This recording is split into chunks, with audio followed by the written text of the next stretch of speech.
14 anyos nga grade 8 student nga unang gikatahong miunay pagkutlo sa kaugalingon niyang kinabuhi na suta nga gipatay di ay sa iyang ama-ama niadtong Lunes sa kadlawon sa barangay Gindaruhan, lungsod sa Minglanilla, matud pa sa kapulisan. Ang detalye sa live report ni Fem Marie Dumabo. Fem? Yes, Luan, ang stepfather sa 14 anyos nga biktima ang matud pa mo'y unang nagpahibaw nga nagkutlo sa kinabuhi ang biktima apan saysay sa mga manghod sa biktima kinsa mga anak sa suspitsado nga nakasaksi sila sa gihimo nga krimen sa ilang amahan.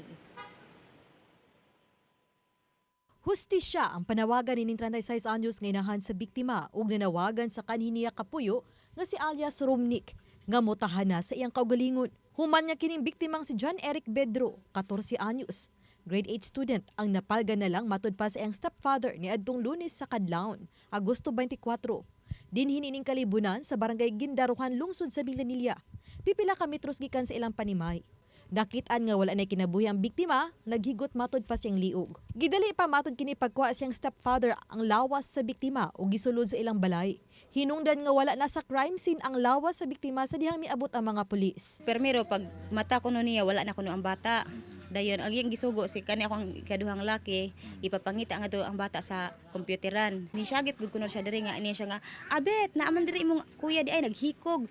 Apan di katuwang inahan og kabanay sa biktima nga miunay pagkutlo sa iyang kinabuhi, ang biktima ilabi na nga daghan kini og pangandoy sa iyang kinabuhi. Ug gani ning kamot kini diha sa iyang pagtungha bisan kun usahay makaabsent kay way kaon. Wala diha sa ilang panimay ang inahan kay nanarbaho kini isip yaya sa dakbayan sa Sugbo. Sukad pa sa miaging Hulyo. Nagplano na unta matud pa si Emily nga kuhaon ang iyang mga anak, ilabi na nga kanunay lang man dapat kaniya ug sa iyang mga anak ang iyang kapuyo. Apan gipaybaw na lang siya sa iyang mga anak nga nakita nila ang matud paggihibo silang amahan ngadto sa biktima. Unsay last nga storya ni kuya usa siya namatay. Niingon din ang tumboy nako nga bata siya ama. Nakita man kung papa pagkagabi nga. Giduol siya ni kuya, nagkurog-kurog na ang tiil ni kuya, nagkirig-kirig na kuno. Pagkaman ko nagipunit ko sa amahan nga nagkirig-kirig ang tiil adto ko sa gawas o ngano nga wala man mo syagit nga naay madaghang tao din ha inyo tatugi ko inyong amahan siya mahadlok man mi makabasa niya kami mapud masunod patin pud kuno sila. Sa investigasyon nasuta sa kapulisan nga adunay foul play sa kamatayon sa biktima. At first we thought it was, but then during the investigation na ay deeper nga darker na nahitabo no. And muna nga karon ato ang gisubay ang sequence of events and other circumstantial evidence na ato masupport sa pagpayo sa kaso against sa gabuhat aning mga krimen. Dugang sa inahan nga dako ang iyang pagtuo nga ang iyang anak ang napahimungtan sa iyang kapuyo human nga nakigbulag na siya niadtong Agosto 10 ug walay plano nga makigbalik pa. Ang suspitsado ang nagtago-tago na sukad niadtong Lunes. Kasong murder ang giandam nga kaso batok kaniya. Makadungog man gani siya sorry. Kung nahimo ko nga kanang talawan nga pagkainahan nga gibiyaan ako siya sa panahon nga ginahanglan siya nako. Klaro man kaayo nga sa katungong sa pagkahitabo niya nga nagpangita gito siya sa ako ang kuan. Presensya.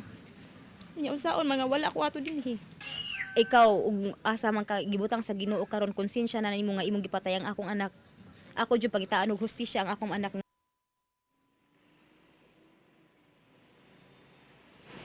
Luan, gipaubos na sa autopsy ang patayng lawas sa maong biktima aron pagsuta kuno sa gihinungdan sa kamatayon niini ug gipaabot na lang ang resulta samtang makigalay no sab ang kapulisan sa Minglanilla sa Municipal Social Welfare Office sa Minglanilla alang na usab sa himuon nga psychosocial intervention alang sa maong mga batang nakasaksi matud pa sa krimen.